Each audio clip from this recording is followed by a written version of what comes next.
Immediately after LECUDO USA Convention 2024, the outgoing and the incoming CEO went to work and started the process of transition of power.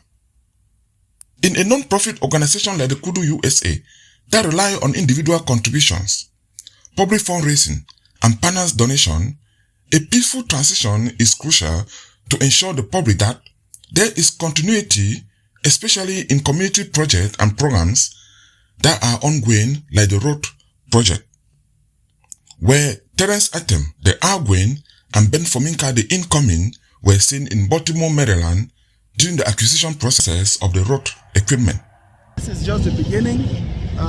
The committee is working on acquiring the grader, the motor grader, and we are confident that the bank people would take this into their hands and would manage this well, and then increase the equipment pool to also have a compactor, front head loader, a tipper, and a helix. Both leaders have recently been attending various committee meetings, another process for the new CEO to get familiar to the committee's chair and their functions. Yesterday, September 5th, was the transfer of signatures of bank records and review of some memos with partners like the Folklore movement. The memos, yeah. All the MOUs, yes. And the contracts. Yes. Okay. So, as we know, let me pull up. We actually have the LECUDO has grown so big. It has several contracts, employment contracts, and also operational contracts, which are the MOUs.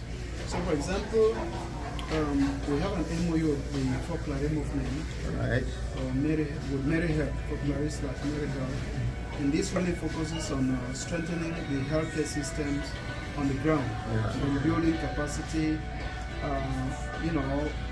Also bringing a medical doctor to Mary Health, and the health campaign.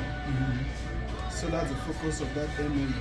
We also made a trip to Italy. We're still under the Folklore, partnership with the Folklore, and most of these MOUs are partnership arrangements. But it also spells out what each party has to do. During that meeting, the new financial secretary, Mr. Martin Cabeza, pleaded with Terence Atem to remain an advisor. That although you are reading all this, you are not handing to go away. You will still be at the back to nurse us up to get used to all this documentation. Because just reading and reading, you will not get an actual working situation of it.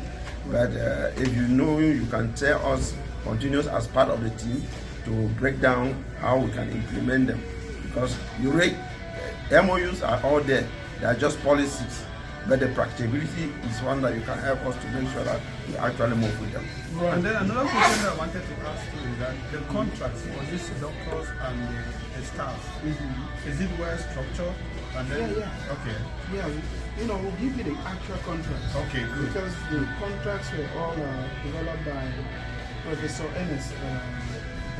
Qualified in he's a law, he's a law professor. So they are well structured. Meanwhile, the parish priest of St. Martin's Parish, a reverend father from Nigeria, who was also present, was very impressed and urged the diaspora to assist those in Africa. Development is from a condition to a better condition. That's the simplest way to look at development. And our people are suffering. Our people are suffering all over Africa. I'm one of those Pan-Africanists who look at Africa as a unit. Congratulations guys for doing this. I encourage you, don't give up. No matter how difficult it looks, you must recognize that your action will put smile on somebody's face, even if it is one person. That's a situation has changed. And gradually, not everybody will understand what you're doing. Not everybody will like to be part of it at this moment. Don't lose hope. Thank you. According to these leaders, working in synergy to better the life of the less privileged in the bank is their mission. Ernest Kumba for Gaza Media.